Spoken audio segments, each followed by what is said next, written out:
Hello and welcome back to George Basics. In this short video tutorial, I will teach you how to download and install RedNote on your mobile phone.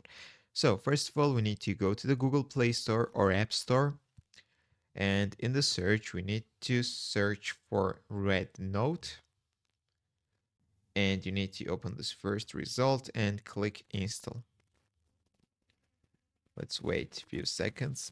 Once the app is installed, you can open it. Click agree. You need to agree to the terms of use and click login.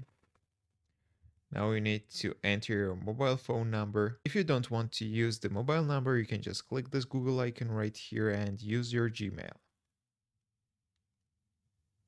Then select your gender and age, your interests,